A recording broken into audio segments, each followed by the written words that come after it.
Hello, everyone. Today I'm going to talk about my book, Innovation Blueprint. This book is all about creativity. This book is all about the innovation, like how can we become better at innovating new things. And after working with many great leaders, the many large organizations, I have observed and collate all the information from like how individuals can become better at creativity. What are the exercises they can do which can help them to become greater at identifying new things, finding new things. What are the techniques and tools and approach we should apply that.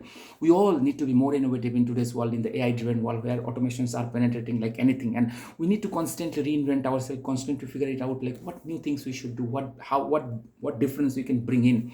Now this book has a 10-ish chapter. It has many ideas to really transform individual or help individuals to become creative. So I'm just going to talk about one particular story number 48. There are many stories.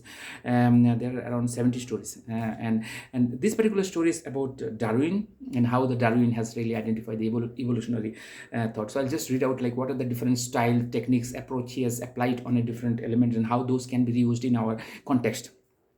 So intelligence is based on how efficient a species become at doing the things they need to survive. So it's a constant experimentation on different things, and which is actually bring out the completely different thing. So Charles Darwin theory of evolution, particularly the natural selection, has integrating connection to the creative process. We can learn a lot from his style, his thinking, his approach, and we can reuse it in our digital transformation or any product development or product management you are working on. Darwin's theory, I'll compare this Darwin theory and then how this can be used. Natural selection operates on a variation present in population with the individual possessing different traits. It's a Darwin's theory. Now, how this can be used in our creativity context? In the creativity process, a divergent range of ideas and perspective is essential. And the variation in thoughts and concepts allows for a selection and development of the most adaptive and innovative one. Are we doing this in our office? Whenever someone comment, when someone criticize, when someone really tells some things, are we really accepting? Are we really identifying? So this is the one of the things which you can apply that.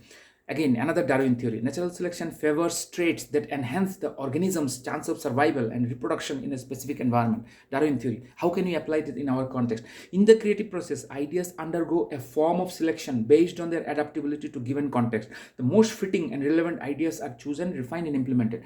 Think about in your context, like how well those ideas inflows are happening and what are you doing with those ideas? Are these undergoing different types of challenges and experiments? Are those ideas are flourishing, forming? So this is something which you can apply in our own context by this is about selection and adoption. Whenever you select an idea, how this idea is undergoing different transformation. Same thing you can apply in your own context also. What are the different new ideas you are bringing on daily basis and how those ideas are undergoing changes based on the comment, based on the different types of criticism they are getting, and how are they becoming better. Now, iterative process. Every ideation is iterative process. According to Darwin's theory, evolution is iterative process with a successive generation building upon and refining the adaptation of their predecessors. Now, how this connected to our creative process? The creative process is often iterative, involving the refinement and development of initial ideas. Each iteration built on a previous one, leading to the continuous improvement. I'm sure most of us are, as agile coaches, are actually already working upon this, and we are strongly believing on this particular thing. Survival of the fittest ideas. Darwin's theory. The concept of survival of the fittest implies that the traits promoting survival are passed on to the future generation. Now, how we are applying this in our creativity context? Similarly, in the creativity process, ideas that prove most effective, impactful, relevant are more likely to be adopted and influence future creative endeavors. Identify in your actions, like are you really passing through these great ideas or great working pieces into the next generation, in the next step, next actions. So like this in your notebook, right? Try to write every ideas, like what is working, what is not working. Whatever it is working, are you passing through the next filtration, next refinement process to really improve it? Environmental influence. Darwin's theory. Adaptation are shaped by the specific environmental challenges and opportunity faced by the species. Now, how can you apply this in a creativity process? Creative ideas are influenced by the environment, including culture, technological, social factors. Innovation often arises in the response to the needs and challenge of a particular context. Same thing can be applied in our own office context, in our office team environment. Are you seeing this environmental impact? Are you seeing the environmental influences in your ideation, in your thought process, flourishing process?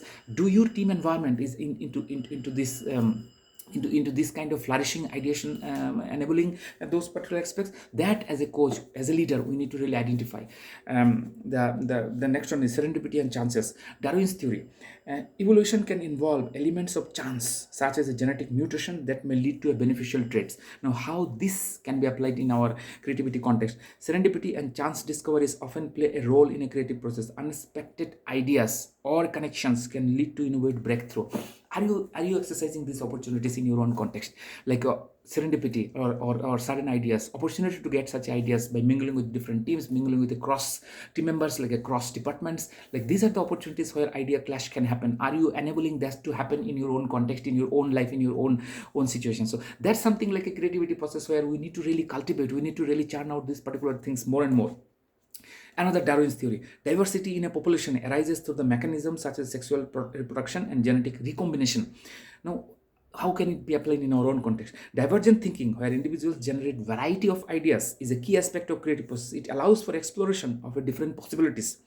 Now, all this, whatever I said, the Darwin theories, and then comparison with in our own context, how those can be applied in our creativity generation process. Now, from these books, if you write down all these things like on a consciously, if in your daily work, are you really applying it? Are you really seeing the benefit? Then obviously it will become your second nature, and that's how you become greater in creativity process. There are many such things has been written in this book from these particular stories, like the Darwin connection, like encourage diversity of idea. Variation with the population is a crucial for natural selection to occur. Now, how can you do it in your office context? Foster a culture that encourages a diverse range of ideas. Actively seek input from team members with a diverse perspective and background. Embrace a multitude of creative approach. This is how you can take action from this theory into this one.